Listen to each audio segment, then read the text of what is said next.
Selamat pagi anak Bapak, selamat siang, selamat sore, dan selamat malam. Bertemu kembali dengan Bapak. Kali ini Bapak akan memberikan bahan ajar pada materi interaksi makhluk hidup dengan lingkungannya.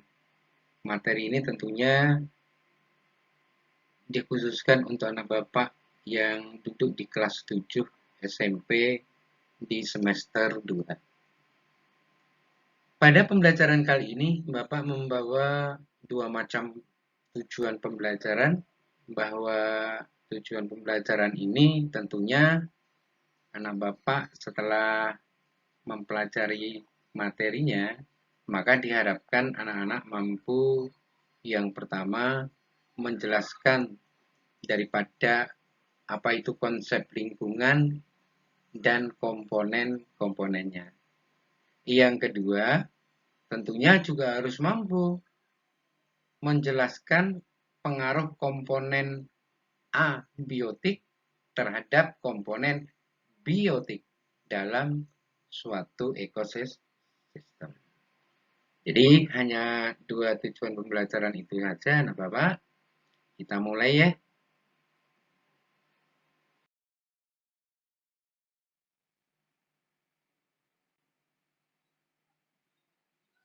Komponen lingkungan. Nah, sebelum membicarakan tentang komponen lingkungan, tentunya kita bahas terlebih dahulu pengertian daripada lingkungan. Apa itu yang namanya lingkungan?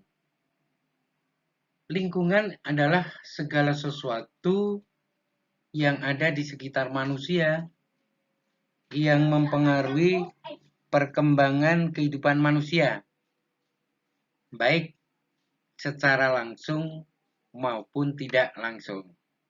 Nah, jadi lingkungan ini dengan kata lain sangat mempengaruhi dalam keseimbangan makhluk hidup. Nah, di dalam pembentukan ekosistem, komponen lingkungan itu dibagi menjadi dua, yaitu lingkungan biotik atau komponen biotik, boleh. Kemudian yang kedua, lingkungan atau komponen abiotik maupun makhluk tak hidup. Kalau biotik, bio hidup. Kalau begitu, komponen biotik disebut juga komponen makhluk hidup. Sedangkan abiotik, A tidak, bio hidup. Jadi komponen abiotik adalah komponen yang di dalamnya terdapat makhluk tak hidup. Baik, paham ya? Baik, Bapak lanjutkan. Berikutnya, yang pertama adalah tadi sudah disinggung bahwa yang namanya komponen biotik yang ada di suatu tempat, di dalamnya itu terdapat makhluk hidup. Apa yang ada di dalamnya itu dalam suatu lingkungan yang terdiri atas makhluk hidup, biasa seperti manusia, tumbuhan, dan hewan. Sebetulnya tidak hanya manusia, tumbuhan, dan hewan, maka organisme yang lain yang sifatnya mikroskopis, ya, seperti bakteri, ya, atau dekomposer, pengurai, itu kan organisme yang tidak dapat dilihat dengan mata telanjang. Namun itu juga termasuk dalam komponen biotik atau komponen makhluk hidup. Kemudian yang kedua, yang namanya komponen abiotik. Jadi di dalam sebuah lingkungan tadi juga ada komponen abiotik di samping komponen biotik. Apa itu? Komponen benda tak hidup yang ada di dalam suatu tempat tertentu atau di dalam suatu lingkungan. Contoh seperti cahaya matahari, ya. Cahaya matahari, ada batu, tanah, suhu, kelembaban udara, dan sebagainya. Semuanya ini sangat berpengaruh di dalam komponen lingkungan atau disebut juga lingkungan saja boleh.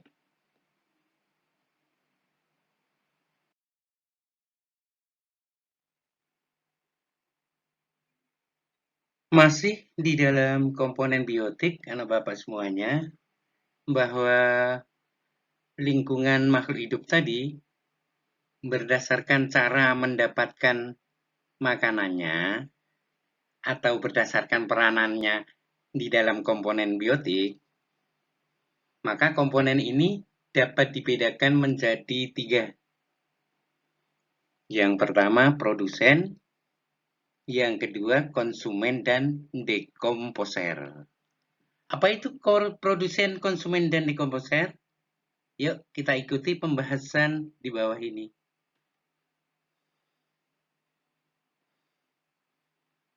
Yang pertama adalah produsen. Di dalam lingkungan biotik, produsen atau dikenal dengan istilah autotrof, yaitu suatu organisme atau makhluk hidup atau komponen biotik yang mampu menghasilkan makanan sendiri. Dalam hal ini tentunya melalui proses fotosintesis. Satu-satunya makhluk hidup yang dapat membuat makanan sendiri adalah tumbuh-tumbuhan. Jadi, tumbuhan itu dapat membuat makanan sendiri lewat suatu proses yang namanya fotosintesis.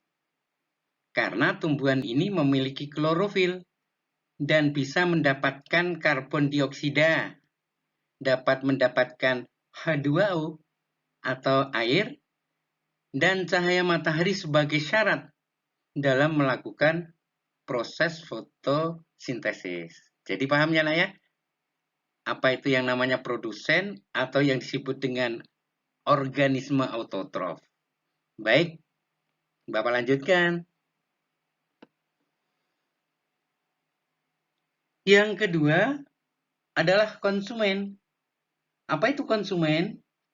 Konsumen disebut juga dengan organisme heterotrof. Kalau yang produsen tadi dapat membuat makanan sendiri, maka kalau untuk konsumen atau organisme heterotrof ini adalah suatu komponen biotik atau makhluk hidup yang tidak dapat menghasilkan makanan sendiri. Jadi dalam kehidupannya, mereka menggantungkan atau bergantung pada organisme lain sebagai bahan makanan. Nah, dalam hal ini, konsumen atau heterotrof berdasarkan itu, maka dibagi menjadi 3. Atau terdapat 3 jenis konsumen berdasarkan sumber makanan yang dikonsumsinya.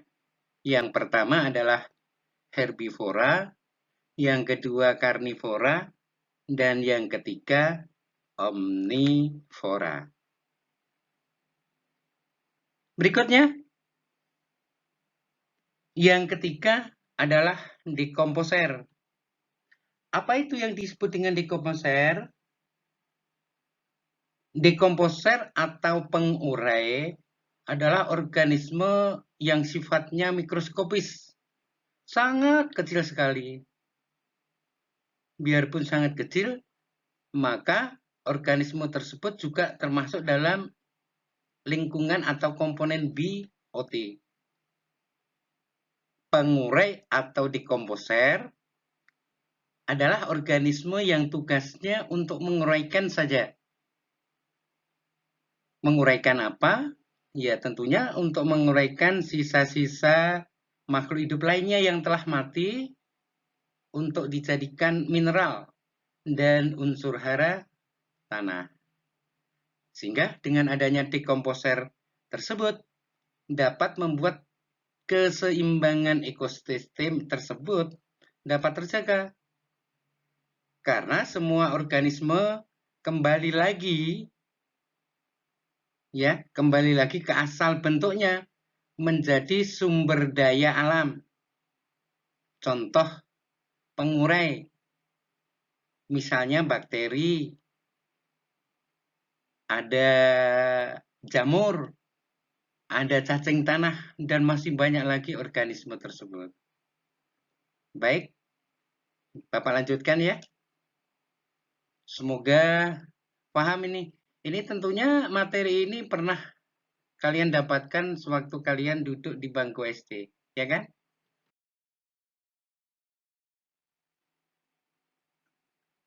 Materi berikutnya, anak bapak semuanya, perhatikan, masih di dalam komponen biotik. Namun, pada komponen biotik ini, Bapak akan menyampaikan apa yang ada di dalam sebuah komponen biotik.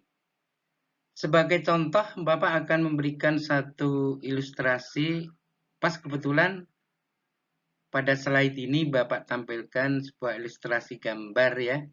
Gambar binatang yaitu harimau dan anaknya.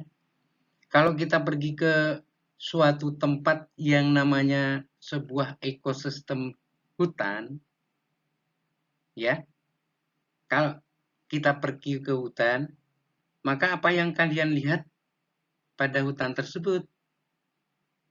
Kemudian makhluk hidup apa saja yang mungkin hidup di lingkungan tersebut? Apakah makhluk yang hidup di dalam lingkungan tersebut saling berhubungan satu sama yang lain? Dan apakah pernah kalian memperhatikan bagaimana bahwa berbagai makhluk hidup itu saling berinteraksi dengan lingkungannya? Lalu, komponen-komponen apa sajakah yang ada di dalamnya? Nah, untuk menjawab banyak sekali pertanyaan dari Bapak, anak Bapak semuanya, ikuti pembahasan berikut ini, yaitu semua pertanyaan yang Bapak tanyakan kepada kalian semua tadi menyangkut tentang satuan-satuan makhluk hidup dalam sebuah ekosistem. Nah, dalam hal ini, dalam gambar ini, Bapak memberikan satu contoh ekosistem hutan. Kita lanjutkan ya. Yang pertama adalah individu. Apa itu individu? Kalau kita merujuk pada pertanyaan di atas yang Bapak sampaikan, ya, makhluk hidup apa saja yang mungkin hidup di lingkungan tadi atau di hutan tersebut, ya. Nah, sekarang di dalam ekosistem hutan tersebut ada yang namanya satuan makhluk hidup dalam ekosistem hutan. Yang pertama adalah individu. Nah, individu, perhatikan, ya, satu satuan makhluk hidup disebut individu, berarti satu, ya, atau individu merupakan satuan makhluk hidup tunggal. Jadi kalau ada makhluk hidup, satu makhluk hidup, seekor ayam di kebun, maka seekor ayam di kebun tersebut disebut dengan satuan ekosistem individu. Paham ya? Jadi kalau ada makhluk hidup tunggal atau satu, ya, individu itu kan satu.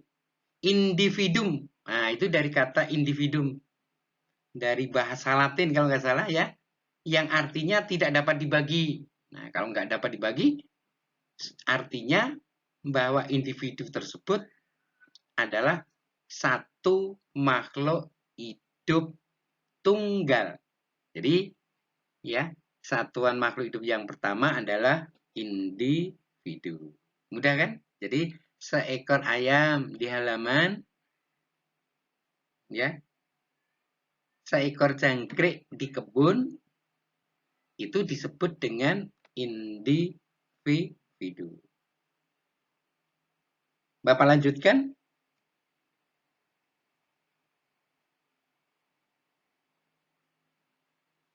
Ada yang namanya komunitas. Komunitas itu merupakan kumpulan dari populasi hewan yang ada di satu tempat dan saling berinteraksi. Jadi, dalam suatu ekosistem tadi, yaitu ekosistem hutan, Bapak contohkan, ada beberapa komunitas. Setiap komunitas itu terdiri atas banyak makhluk hidup. Jadi, beberapa makhluk hidup yang ada di suatu tempat dengan sekumpulan makhluk hidup yang lain juga berada di suatu tempat yang saling berinteraksi. Ini disebut dengan komunitas. Kemudian berikutnya,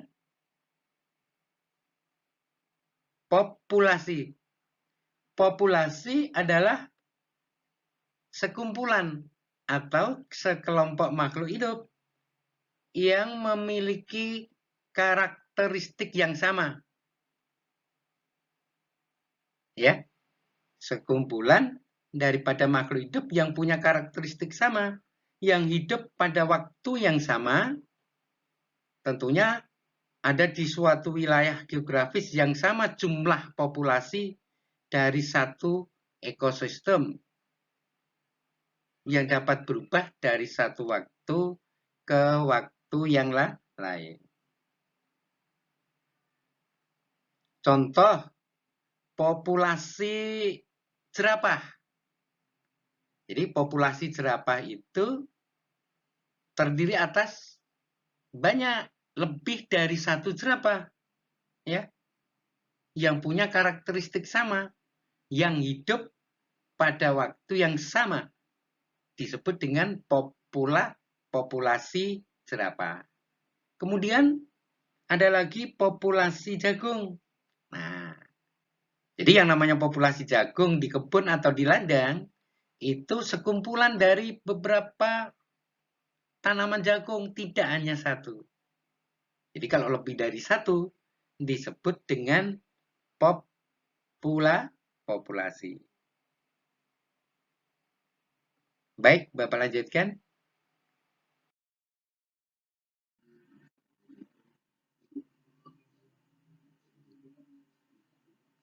Satuan makhluk hidup dalam ekosistem yang lain adalah yang namanya habitat.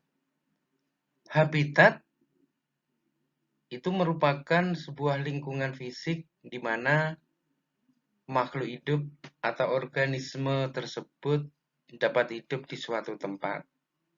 Kita dapat mengatakan bahwa habitat kambing di padang rumput, habitat kera di atas pohon. Dapat dikatakan bahwa habitat itu adalah tempat hidup asli daripada suatu organisme. Keadaan habitat suatu organisme tadi, keadaannya meliputi iklim, keadaan tanah, ada air, serta jenis tumbuh-tumbuhan dan hewan. Jika lingkungan fisik itu rusak, maka dapat mengakibatkan bahwa organisme yang hidup tadi di dalamnya dan dapat mempengaruhi seluruh ekosistem. Jadi, habitat itu perlu bagi suatu organisme. Kemudian satuan makhluk hidup yang lain, anak Bapak, ekosistem. Ekosistem merupakan kesatuan daripada komunitas dengan lingkungan hidupnya yang saling berinteraksi atau membentuk hubungan timbal balik. Nah, ini adalah ekosistem. Dalam suatu habitat atau tempat yang berjenis-jenis makhluk hidup atau komunitas melangsungkan kehidupannya, maka komunitas ini tidak terlepas dari pengaruh lingkungan abiotik sekitarnya, seperti dengan air, tanah, ada udara maupun cahaya matahari. Jadi di antara anggota komunitas dengan lingkungan abiotik tadi, terjadi suatu interaksi atau hubungan yang saling mempengaruhi, sehingga membentuk suatu sistem yang namanya ekologi, yang disebut ekosistem.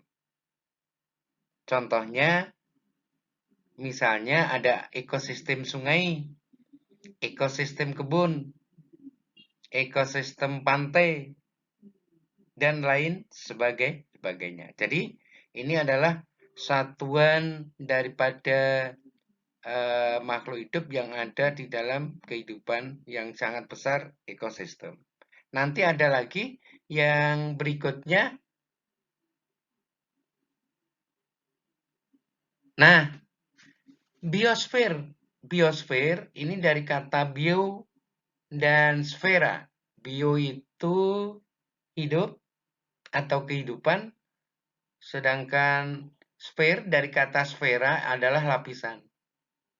Jadi apa itu yang namanya biosfer?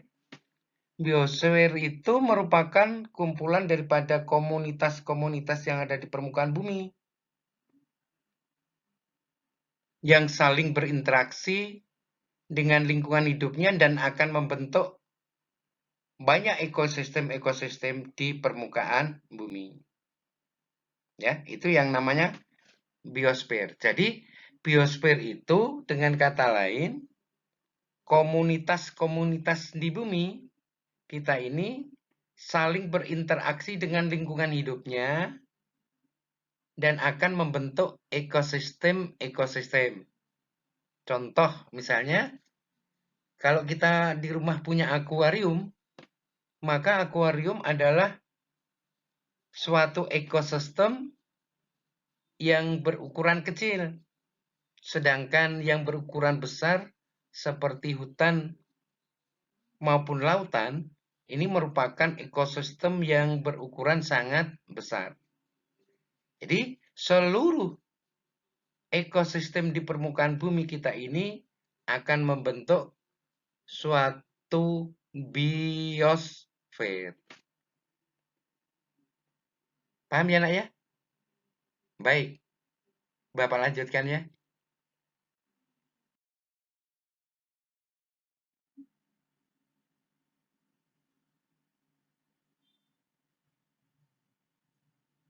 Berikutnya, yaitu tentang komponen biotik.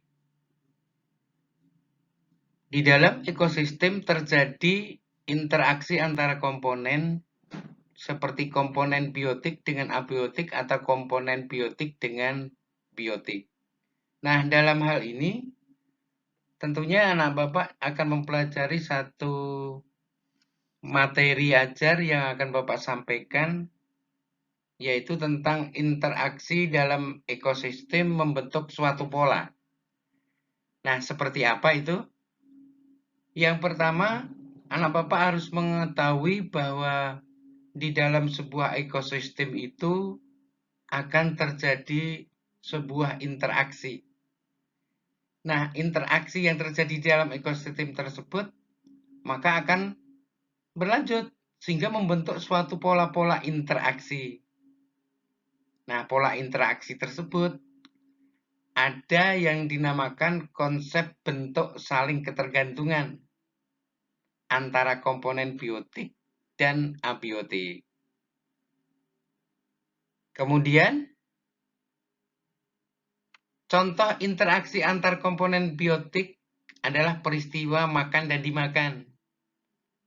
Pada peristiwa ini terjadi perpindahan energi antara makhluk hidup. Nah, jadi aliran energi ini akan kita mulai atau dimulai dari produsen.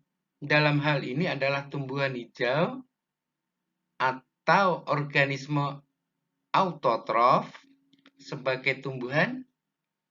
Sebagian energi yang ada pada tumbuhan akan berpindah pada herbivora, lalu berpindah ke herbivora akan berpindah ke karnivora. Pada akhirnya, dekomposer akan menguraikan makhluk hidup yang sudah mati sehingga menjadi bahan anorganik yang akan digunakan kembali oleh tumbuhan sebagai unsur hara.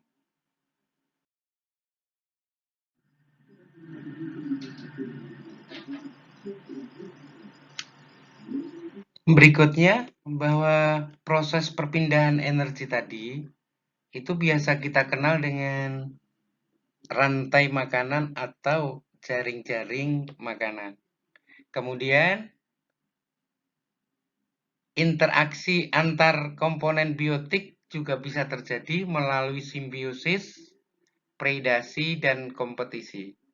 Jadi, interaksi hubungan timbal baliknya sesama komponen biotik itu melalui simbiosis, yang pertama, yang kedua predasi, pemangsa, dan kompetisi. Kompetisi itu saling memperebutkan makanan pada suatu daerah tertentu. Kemudian berikutnya, nah Bapak semuanya. Nah, hubungan timbal balik yang terjadi antar komponen biotik dan biotik yaitu simbiosis. Nah, simbiosis dalam hal ini dibagi ke dalam 4 jenis, yaitu ada simbiosis komensalisme, mutualisme, amensalisme, dan parasitisme. Komensalisme merupakan interaksi antar dua jenis makhluk hidup yang menguntungkan salah satu makhluk hidup, sedangkan makhluk hidup yang lain tidak mendapatkan keuntungan ataupun dirugikan.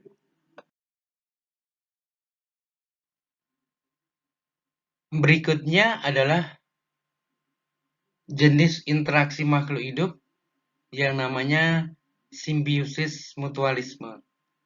Mutu atau mutualisme lengkapnya merupakan interaksi makhluk hidup atau interaksi antara dua jenis makhluk hidup di mana keduanya itu saling diuntungkan. Ini yang disebut dengan pola interaksi makhluk hidup mutualisme atau yang lebih lazimnya simbiosis mutualisme. Kemudian berikutnya ada amensalisme, interaksi dua makhluk hidup yang merugikan salah satu makhluk hidup, sedangkan salah satunya tidak diuntungkan maupun dirugikan. Kemudian ada simbiosis parasitisme. Simbiosis parasitisme merupakan jenis interaksi makhluk hidup di mana dua jenis makhluk hidup yang saling berinteraksi tadi, salah satunya mendapatkan keuntungan, makhluk hidup yang lain dirugikan. Ini yang disebut dengan parasitisme. Nah, materi berikutnya, nah Bapak. Nah, semua di dalam interaksi makhluk hidup dengan makhluk hidup maupun jenis yang lainnya itu akan mempengaruhi apa itu yang dinamakan dengan dinamika populasi. Apa itu yang dinamakan dengan dinamika populasi? Dinamika populasi merupakan keadaan naik turunnya suatu kumpulan makhluk hidup atau populasi yang disebabkan oleh faktor-faktor yang tertentu.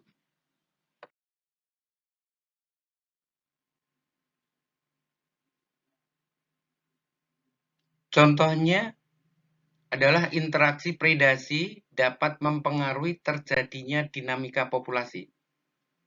Jadi faktor-faktor yang mempengaruhi sebuah dinamika populasi yang pertama adalah predasi.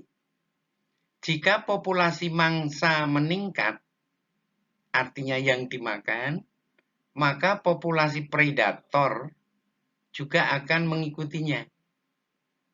Nah, yang dinamakan dengan predasi. Predasi itu adalah hubungan antara mangsa dan pemangsa. Dalam hal ini, pemangsanya disebut sebagai predator. Jika predatornya meningkat,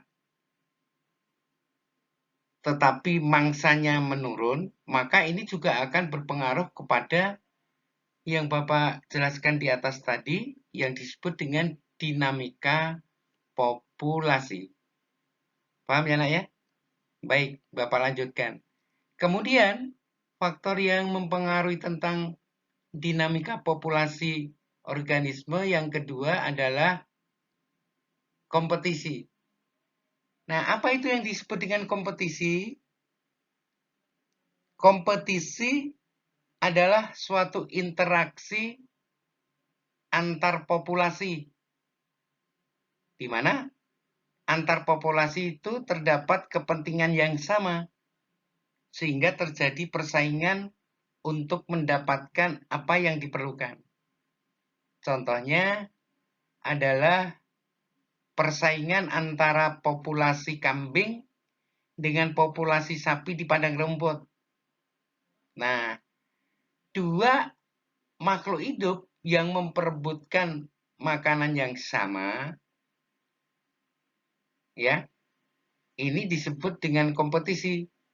Sehingga siapa yang menang itu yang akan menguasai daripada bahan makanan tersebut. Nah, ini yang disebut dengan kompetisi. Jadi sekali lagi, nah Bapak, interaksi kompetisi itu juga mempengaruhi dinamika populasi. Di depan sudah disebutkan bahwa yang namanya dinamika populasi itu perubahan daripada populasi organisme. Jadi makhluk hidup yang mampu bertahan itu akan tetap melangsungkan kehidupannya. Seperti tadi disebutkan antara kambing dan sapi. Kemudian contoh yang lain seperti interaksi pada singa, pada harimau, maupun pada binatang lainnya yang ada di dalam hutan untuk merebutkan makanannya. Kemudian yang berikutnya,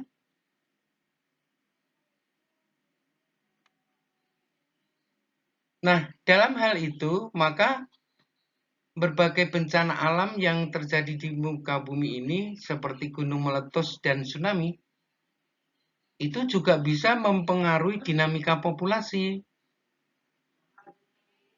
Ya, lahar panas maupun letusan gunung berapi itu bisa merusak lingkungan sehingga akan mengakibatkan kematian daripada makhluk hidup yang ada dalam suatu ekosistem tersebut.